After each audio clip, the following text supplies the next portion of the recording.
S, ಖಂಡಿತವಾಗ್ಲೂ ಈ ಸಾವು ನ್ಯಾಯವೇ ಅನ್ನೋ ಪ್ರಶ್ನೆಯನ್ನು ಸರ್ಕಾರಕ್ಕೆ ರಾಜ್ಯದ ಜನ ಕೇಳ್ತಾ ಇದ್ದಾರೆ. ಕಬ್ಬು ಬೆಳೆಗಾರರು ಸಾಕಷ್ಟು ದಿನಗಳಿಂದ ಕಬ್ಬಿಗೆ ಬೆಂಬಲ ಬೆಲೆಯನ್ನು ಕೊಡಬೇಕು ಅಂತ ಒತ್ತಾಯಿಸ್ತಾ ಇದ್ರು. ಆದರೆ ಸರ್ಕಾರ ಅವರು ಏನಾದರೂ ಮಾಡಿಕೊಳ್ಳಿ, ನಾವೇ ಕೇರ್ ಮಾಡಬೇಕು ಅನ್ನೋ ರೀತಿ ಇದ್ದಿದ್ದರಿಂದ ಇವತ್ತು ಅದು ಒಬ್ಬ ರೈತನ ಸಾವಿನಲ್ಲಿ ಅಂತ್ಯವಾಗಿದೆ.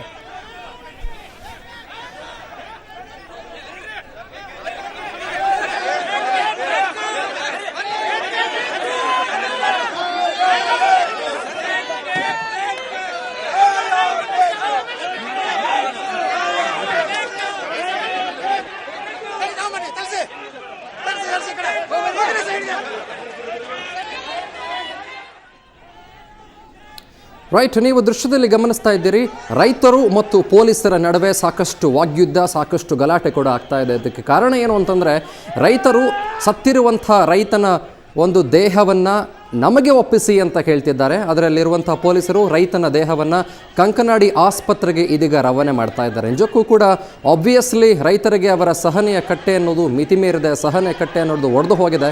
ಸಾಕಷ್ಟು ದಿನಗಳಿಂದ ಹೋರಾಟ ನಡೆಸ್ತಿದ್ರು ಕೂಡ ಸರ್ಕಾರ ಅದಕ್ಕೆ ಕೇರ್ ಮಾಡಲಿಲ್ಲ. ನಿಮ್ಮ ಸಮಸ್ಯೆ ಏನು, ಯಾವ ರೀತಿ ಪರಿಹಾರ ಮಾಡಬೇಕು ಅನ್ನೋದ್ರ ಬಗ್ಗೆ ಸ್ವಲ್ಪ ಕೂಡ ಗಮನ ಹರಿಸಲೇ ಇಲ್ಲ. ಆದ್ದರಿಂದ ಇವತ್ತು ಒಬ್ಬ ರೈತನ ಸಾವಿನಲ್ಲಿ ಈ ಕಬ್ಬು ಬೆಳೆಗಾರರ ಹೋರಾಟ ನಿಜಕ್ಕೂ ಕೂಡ ಒಂದು ದಾರುಣ ಟರ್ನನ್ನು ತೆಗೆದುಕೊಂಡಿದೆ. ಈಗ ನೀವು ರೈತರು ಗಮನಿಸ್ತಾ ಇದ್ದೀರಿ, ರೈತರು ಪೊಲೀಸರ ಜೊತೆಗೆ ತಮ್ಮ ವಾಗ್ಯುದ್ಧವನ್ನು ಕೂಡ ನಡೆಸ್ತಾ ಇದ್ದಾರೆ. ಸತ್ತಿರುವಂಥ ರೈತನ ಮೃತದೇಹವನ್ನು ನಮಗೆ ಒಪ್ಪಿಸಿ, ನೀವು ಆಸ್ಪತ್ರೆಗೆ ಸಾಗಿಸಬೇಡಿ ಅಂತ ರೈತರು ಹೇಳ್ತಾ ಇದ್ದಾರೆ. ಆದರೆ ಪೊಲೀಸರು ಅದಕ್ಕೆ ಒಪ್ತಾ ಇಲ್ಲ. ಪೊಲೀಸರು ಮತ್ತು ರೈತರ ನಡುವೆ ಸಾಕಷ್ಟು ಗಲಾಟೆ ಕೂಡ ಆಗ್ತಾ ಇದೆ. ಪೊಲೀಸರು ರೈತರನ್ನ ಚದುರಿಸುವಂಥ ಯತ್ನವನ್ನು ಮಾಡ್ತಾ ಇದ್ದಾರೆ. ನೀವು ಗಮನಿಸ್ತಾ ಇದ್ದೀರಿ, ಒಂದು ಪೊಲೀಸ್ ವ್ಯಾನ್ ಮೇಲೇ ರೈತರು ಹತ್ಕೊಂಡು, ಜೀಪ್ ಮೇಲೆ ಹತ್ಕೊಂಡು ಯಾವ ರೀತಿ ಹೋಗ್ತಿದ್ದಾರೆ. ಪೊಲೀಸರು ಆ ಒಂದು ಟಾಟಾ ಸುಮೋ ವಾಹನವನ್ನು ಯಾವ ರೀತಿ ಅಟ್ಟಿಸ್ಕೊಂಡು ಹೋಗ್ತಿದ್ದಾರೆ, ಅದನ್ನು ಚೇಸ್ ಮಾಡ್ತಿದ್ದಾರೆ ಅಂತ. ನಿಜಕ್ಕೂ ಕೂಡ ಬೆಳಗಾವಿಯಲ್ಲಿ ರೈತರ ಸಹನೆ ಕಟ್ಟೆ ಮಿತಿ ಮೀರಿದೆ. ರೈತರು ನಿಜಕ್ಕೂ ಕೂಡ ಕೆಂಡಾಮಂಡಲವಾಗಿದ್ದಾರೆ ಸರ್ಕಾರದ ವಿರುದ್ಧ. ಜೊತೆಗೆ ಸರ್ಕಾರದ ಈ ಬೇಜವಾಬ್ದಾರಿತನದ ವಿರುದ್ಧ, ನಿರ್ಲಕ್ಷ್ಯತನದ ವಿರುದ್ಧ ರೈತರು ನಿಜಕ್ಕೂ ಕೂಡ ಸಾಕಷ್ಟು ಆಕ್ರೋಶಗೊಂಡಿದ್ದಾರೆ. ಅವರ ಆಕ್ರೋಶವನ್ನು ರೈತರು ಈ ರೀತಿ ತೋರಿಸ್ತಾ ಇದ್ದಾರೆ. ಪೊಲೀಸರ ವಾಹನದ ಮೇಲೆ, ಪೊಲೀಸರ ಟಾಟಾ ಸುಮೋ ವಾಹನದ ಮೇಲೆ ಕೂತ್ಕೊಂಡು ರೈತರು ಹೋಗ್ತಾ ಇದ್ದಾರೆ. ಪೊಲೀಸರು ಅವರನ್ನ ತಡೆಗಟ್ಟುವಂಥ ಕೆಲಸವನ್ನು ಮಾಡ್ತಾ ಇದ್ದಾರೆ. ಆದರೆ ರೈತರು ಪೊಲೀಸರ ಯಾವುದೇ ಮಾತುಗಳಿಗೂ ಕೂಡ ಅಲ್ಲಿ ಕಿಮ್ಮತ್ತು ಕೊಡ್ತಾ ಇಲ್ಲ, ಬೆಲೆ ಕೊಡ್ತಾ ಇಲ್ಲ, ಅವರು ಕೇರ್ ಮಾಡ್ತಾ ಇಲ್ಲ. ಅವ್ರಿಗಿರೋದು ಒಂದೇ ಒಂದು ಕೋರಿಕೆ, ಕಬ್ಬು ಬೆಳೆಗಾರ ಸಮಸ್ಯೆಗಳನ್ನು ಸರ್ಕಾರ ಬೇಗ ಬಗೆಹರಿಸಬೇಕು. ಅದರ ಜೊತೆಗೆ ಇವತ್ತು ಆತ್ಮಹತ್ಯೆ ಮಾಡಿಕೊಂಡಂಥ ರೈತ ವಿಠಲ್ ಅರ್ಭಾವಿ ಏನಿದ್ದಾರೆ, ಅವರ ಮೃತದೇಹವನ್ನು ನಮಗೆ ಒಪ್ಪಿಸಿ, ನೀವು ಆಸ್ಪತ್ರೆಗೆ ಸಾಗಿಸಬೇಡಿ ಅಂತ ಕೂಡ ರೈತರು ತಮ್ಮ ಹೋರಾಟವನ್ನು ತೀವ್ರಗೊಳಿಸಿದ್ದಾರೆ.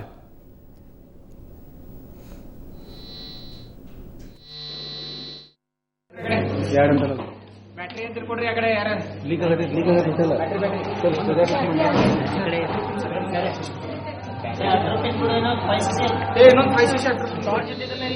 ಮೇಲ್ ಮಾಡಿ ಸರಿ ಮೇಲ್ ಮಾಡಿ ಓಪನ್ ಮಾಡಿ, ಪೂರಾ ಓಪನ್ ಮಾಡಿ, ಆರಾಮ್ ಕೊಡಿ ನೆಕ್ಸ್ಟ್ ಚೇಂಜ್ ಮಾಡಿ.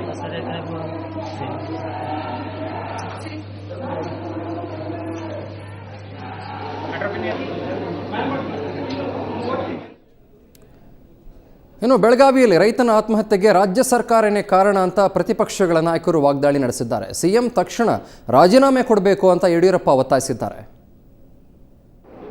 2,500 ರೂಪಾಯಿ ಸರ್ಕಾರ ನಿಗದಿ ಮಾಡಿದ್ರು, ಪಾವತಿ ಮಾಡೋಕ್ಕೆ ಕಾರ್ಖಾನೆಯವರು ಸಿದ್ಧ ಇಲ್ಲ.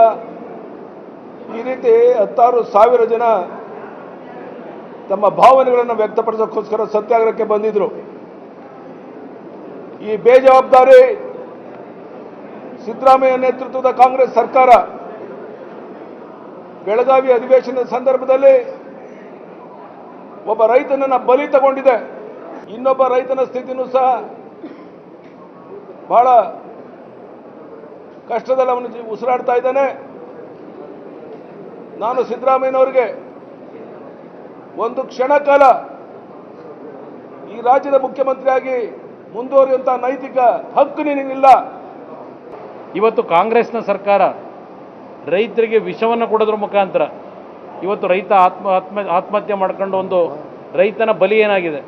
ಇವತ್ತು ಮುಖ್ಯಮಂತ್ರಿಗಳಿಗೆ ಹೇಳಲಿಕ್ಕೆ ಬಯಸ್ತೇನೆ, ಇವತ್ತು ಆ ರೈತನ ಆತ್ಮಕ್ಕೆ ಶಾಂತಿ ದೊರಕಬೇಕು ಅನ್ನೋದಾದರೆ ಇವತ್ತು ನಿಮಗೇನಾದರೂ ನಿಮ್ಮ ಹೃದಯದಲ್ಲಿ ಪ್ರಾಯಶ್ಚಿತ ಅಂತಕ್ಕಂಥದ್ದನ್ನು ಇವತ್ತು ನಿಮ್ಮಲ್ಲಿ ಬರೋದಾದರೆ, ಯಾವ ರೈತನ ಕುಟುಂಬ ಇವತ್ತು ಅನಾಥವಾಗಿದೆ ಆ ರೈತ ಕುಟುಂಬಕ್ಕೆ ಇವತ್ತು ಕನಿಷ್ಠ 10 ಲಕ್ಷ ರೂಪಾಯಿಗಳ ಪರಿಹಾರ ಕೊಡ್ತಕ್ಕಂಥದ್ದು ಅಷ್ಟೇ ಅಲ್ಲ, ಸರ್ಕಾರ ಮನಸ್ಸು ಮಾಡಿದ್ರೆ ಯಾವುದೇ ರೀತಿಯ ಈ ರೈತರಿಗೆ ಬೆಂಬಲ ಬೆಲೆಯನ್ನು ಕೊಡಲಿಕ್ಕೆ ಹಣದ ಕೊರತೆ ಇಲ್ಲ.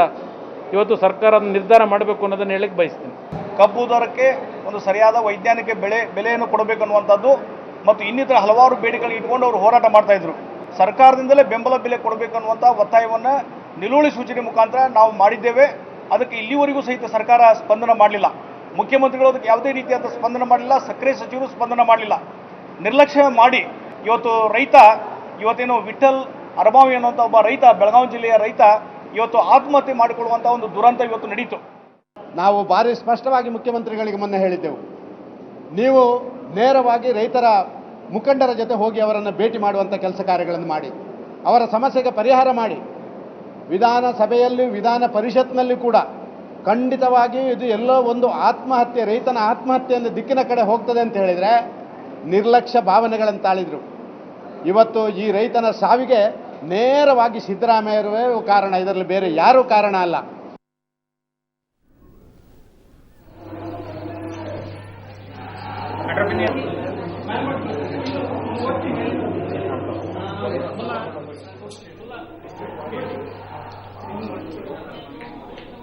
ಎಸ್, ಒಂದು ಕಡೆ ಸದನದ ಒಳಗೆ ಇವತ್ತು ಸಾಕಷ್ಟು ರೀತಿಯಲ್ಲಿ ಗಲಾಟೆ ಆಯಿತು. ಪ್ರತಿಪಕ್ಷಗಳು ಸರ್ಕಾರದ ವಿರುದ್ಧ ತಮ್ಮ ವಾಗ್ದಾಳಿಯನ್ನು, ವಾಕ್ಪ್ರಹಾರವನ್ನು ಕೂಡ ನಡೆಸಿದ್ವು. ಆ ಪ್ರತಿಪಕ್ಷಗಳು CM ಸಿದ್ದರಾಮಯ್ಯ ತಕ್ಷಣ ರಾಜೀನಾಮೆ ಕೊಡಬೇಕು ಅಂತ ಕೂಡ ಒತ್ತಾಯಿಸಿದರು. ಯಡಿಯೂರಪ್ಪ ಅವರು ಕೂಡ ಮಾತನಾಡಿದ್ರು. ಜೊತೆಗೆ ಜಗದೀಶ್ ಶೆಟ್ಟರ್, ಸದಾನಂದ ಗೌಡರು ಇವರೆಲ್ಲರೂ ಕೂಡ ಮಾತನಾಡಿದ್ರು. ಸರ್ಕಾರ ಕಂಪ್ಲೀಟ್ ಆಗಿ ಫೇಲ್ ಆಗಿದೆ, ರೈತ ಮುಖಂಡರ ಜೊತೆಗೆ ಮಾತನಾಡಿ ಅಂತ ನಾವು ಸಾಕಷ್ಟು ಬಾರಿ ಸರ್ಕಾರಕ್ಕೆ ಮನವರಿಕೆಯನ್ನು ಮಾಡಿಕೊಟ್ಟಿದ್ವಿ. ಆದರೆ ಸರ್ಕಾರ ಯಾವ ರೀತಿಯಲ್ಲೂ ಕೂಡ ಅದಕ್ಕೆ ಕೇರ್ ಮಾಡಲಿಲ್ಲ. ನಿಜಕ್ಕೂ ಒಂದು ದುರಂತ ಇವತ್ತು ನಡೆದೋಯ್ತು. ರೈತರ ಬಲಿದಾನ ಇವತ್ತು ಸುವರ್ಣಸೌಧದ ಎದುರುಗಡೆನೇ ಆದರೂ ಕೂಡ ಸರ್ಕಾರ ಇನ್ನೂ ಕೇರ್ ಮಾಡ್ತಿಲ್ಲ ಅನ್ನೋ ಮಾತನ್ನು ಮಾಜಿ CM HD ಕುಮಾರಸ್ವಾಮಿ ಅವರು ಕೂಡ ಹೇಳ್ತಾ ಇದ್ರು. ಆದರೆ ಇಲ್ಲಿ ಒಂದು ದುರಂತ ಜೊತೆಗೆ ಒಂದು ವಿಪರ್ಯಾಸವನ್ನು ನಾವಿಲ್ಲಿ ಖಂಡಿತವಾಗ್ಲೂ ಗಮನಿಸಲೇಬೇಕಾಗತ್ತೆ. ರೈತರು ಕಳೆದ ಸಾಕಷ್ಟು ದಿನಗಳಿಂದ ಹೋರಾಟ ನಡೆಸ್ತಾ ಇದ್ರು. ಕಬ್ಬಿಗೆ ಬೆಂಬಲ ಬೆಲೆಯನ್ನು ಕೊಡಿ ಅಂತ ಮೀಟಿಂಗ್ಗಳ ಮೇಲೆ ಮೀಟಿಂಗ್ಗಳನ್ನು ಕೂಡ ಮಾಡಲಾಯಿತು. ಇಂತಿಷ್ಟು ಬೆಂಬಲ ಬೆಲೆ ಅಂತ ನಿಗದಿಪಡಿಸಲಾಯಿತು. ಆದರೆ ರೈತರಿಗೆ ಖಂಡಿತವಾಗ್ಲೂ ಕೂಡ ಅದರಲ್ಲಿ ಯಾವುದೇ ರೀತಿ ಸಮಾಧಾನ ತರುವಂಥ ವಿಷಯ ಖಂಡಿತ ಇರಲಿಲ್ಲ. ಇದನ್ನು ಮತ್ತೆ ಪರಿಶೀಲನೆ ಮಾಡಬೇಕು, ಇಲ್ಲ ಅಂತಂದರೆ ನಮ್ಮ ಹೋರಾಟ ಖಂಡಿತವಾಗ್ಲೂ ಮುಂದುವರಿಯುತ್ತೆ ಅನ್ನೋ ಎಚ್ಚರಿಕೆಯನ್ನು ಸಾಕಷ್ಟು ಬಾರಿ ಕೊಟ್ಟಿದ್ರು. ಆದರೆ ಅನ್ನದಾತನ ಗೋಳುಗಳನ್ನು, ಅನ್ನದಾತನ ಕಷ್ಟಗಳನ್ನು, ನೋವುಗಳನ್ನು ಬಹುಶಃ ಸರ್ಕಾರದ ಯಾವ ಪ್ರತಿನಿಧಿ, ಸರ್ಕಾರದ ಯಾವ ಜನನಾಯಕ ಅನಿಸ್ಕೊಂಡವ್ರು ಕೂಡ ಕೇಳಿಸ್ಕೊಳ್ಳೋದಿಲ್ಲ ಅಂತ ಅಂದ್ಕೊಳ್ತೀನಿ. ಕೇಳಿಸ್ಕೊಂಡ್ರೂ ಕೂಡ ಒಂದು ಕಿವಿಲಿ ಕೇಳಿ ಮತ್ತೊಂದು ಕಿವಿಲಿ ಬಿಡುವಂಥ ಧೋರಣೆ ತೋರಿಸಿದಾಗ ಮಾತ್ರ ಇಂಥ ದುರಂತಗಳು ಇಲ್ಲಿ ಸಂಭವಿಸೋದಕ್ಕೆ ಸಾಧ್ಯವಾಗುತ್ತೆ. ಇವತ್ತು ಸುವರ್ಣಸೌಧದ ಎದುರುಗಡೆ ಕೂಡ ಆಗಿದ್ದು ಅದೇನೆ. ನೀವು ದೃಶ್ಯಗಳಲ್ಲಿ ಕೂಡ ಸ್ಪಷ್ಟವಾಗಿ ಗಮನಿಸ್ತಾ ಇದ್ದೀರಿ. ಇವತ್ತು ಆತ್ಮಹತ್ಯೆ ಮಾಡ್ಕೊಂಡಿದ್ದಾರೆ. ವಿಠಲ್ ಅರಭಾವಿ, ವಿಠಲ್ ಭೀಮಪ್ಪ ಅರಭಾವಿ ಅನ್ನುವಂಥ ಒಬ್ಬ ರೈತರು ವಿಷ ಕುಡಿದು ಆತ್ಮಹತ್ಯೆ ಮಾಡ್ಕೊಂಡಿದ್ದಾರೆ. ನಂತರದಲ್ಲಿ ತಕ್ಷಣ ಅವರನ್ನು ಆಸ್ಪತ್ರೆಗೆ ಸೇರಿಸುವಂಥ ಪ್ರಯತ್ನ ಮಾಡಲಾಯಿತು. ಆದರೆ ಚಿಕಿತ್ಸೆ ಫಲಕಾರಿಯಾಗದೆ ವಿಠಲ್ ಭೀಮಪ್ಪ ಅರಭಾವಿ ತಮ್ಮ ಪ್ರಾಣವನ್ನು ಕಳೆದುಕೊಂಡರು. ಅದರ ಜೊತೆಗೆ ಅವರು ಆತ್ಮಹತ್ಯೆ ಮಾಡಿಕೊಂಡ ನಂತರದಲ್ಲಿ ರೈತರ ಸಹನೆಯ ಕಟ್ಟೆ ನಿಜಕ್ಕೂ ಕೂಡ ಒಡೆದು ಹೋಯಿತು. ಸರ್ಕಾರ ನಾವು ಎಷ್ಟು ದಿನಗಳಿಂದ ಹೇಳ್ತಾ ಇದ್ದೀವಿ, ರಿಕ್ವೆಸ್ಟ್ ಮಾಡ್ತಾ ಇದ್ದೀವಿ, ಹೋರಾಟ ಮಾಡ್ತಿದ್ದೀವಿ, ಪ್ರತಿಭಟನೆ ಮಾಡ್ತಿದ್ದೀವಿ, ಆದರೂ ಕೂಡ ಸರ್ಕಾರಕ್ಕೆ ಕಿವಿ ಇಲ್ವಾ? ಕೇಳಿಸ್ಕೊಂಡ್ರೂ ಕೂಡ ಯಾಕೆ ಇಷ್ಟು ರೀತಿಯ ನಿರ್ಲಕ್ಷ್ಯತನದ ಧೋರಣೆ ಅನ್ನೋ ಮಾತನ್ನು ರೈತರು ಇವತ್ತು ಕೇಳ್ತಾ ಇದ್ರು. ಆದರೆ ಸರ್ಕಾರ, CM ಸಿದ್ದರಾಮಯ್ಯ ಇವತ್ತು 10 ಲಕ್ಷ ರೂಪಾಯಿಗಳ ಪರಿಹಾರವನ್ನು ಮೃತರ ಕುಟುಂಬಕ್ಕೆ ಘೋಷಣೆ ಮಾಡಿದ್ರು ಅನ್ನೋದನ್ನು ಬಿಟ್ಟರೆ ರೈತರ ಸಮಸ್ಯೆಗಳಿಗೆ, ಕಬ್ಬು ಬೆಳೆಗಾರರ ಸಮಸ್ಯೆಗಳಿಗೆ ಮುಂದಿನ ರೂಪುರೇಷೆ ಏನು ಅನ್ನೋದ್ರ ಬಗ್ಗೆ ಅವರು ಯಾವತ್ತು ಚರ್ಚೆ ಮಾಡ್ತಾರೆ ಅನ್ನೋದು ನಿಜಕ್ಕೂ ಕೂಡ ಇಲ್ಲಿ ಕಾಡುವಂಥ ಯಕ್ಷ ಪ್ರಶ್ನೆ ಆಗಿರುತ್ತೆ.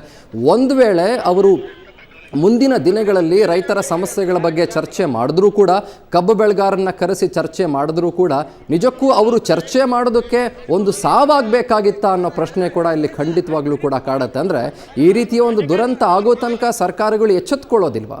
ಈ ಪ್ರಶ್ನೆಯನ್ನು ಕೂಡ ಸರ್ಕಾರ ಖಂಡಿತವಾಗ್ಲೂ ಕೇಳ್ಕೊಳ್ಬೇಕಾಗತ್ತೆ. ಪ್ರತಿಪಕ್ಷಗಳು ಕೂಡ ಅಷ್ಟೇ ರಾಜ್ಯ ಸರ್ಕಾರದ ವಿರುದ್ಧ ಸಾಕಷ್ಟು ಹೋರಾಟವನ್ನು ನಡೆಸ್ತಾನೆ ಇದ್ದಾವೆ. ಇವತ್ತು ಸದನದಲ್ಲಿ ಸಾಕಷ್ಟು ಗಲಾಟೆ ಆಯಿತು, ಸಾಕಷ್ಟು ಗದ್ದಲ, ಸಾಕಷ್ಟು ಗೌಜುಗಳು ಕೂಡ ಸದನದಲ್ಲಿ ಇವತ್ತು ತುಂಬಿದ್ವು. ಈ ಎಲ್ಲ ಗಲಾಟೆಯಿಂದ ನಾಳೆ ಈ ಒಂದು ಅಧಿವೇಶನವನ್ನು, ಕಲಾಪವನ್ನು ಮುಂದೂಡಿಕೆ ಮಾಡಲಾಯಿತು.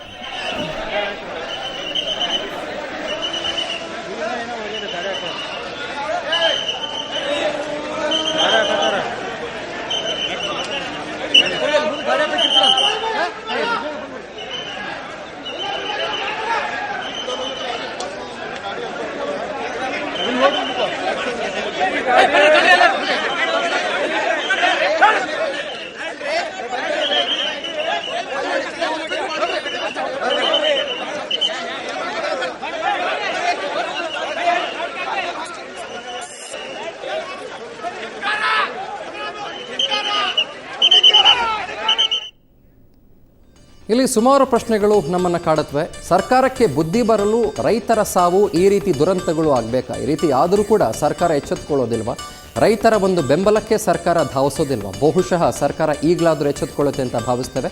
ಈಗ ಒಂದು ಪುಟ್ಟ ಬ್ರೇಕ್ ಇರುತ್ತೆ. ಬ್ರೇಕ್ ಆದಮೇಲೆ ಸೋಲಿಲ್ಲದ ಸರದಾರ ವಿಶೇಷ ಕಾರ್ಯಕ್ರಮ ಪ್ರಸಾರವಾಗುತ್ತೆ.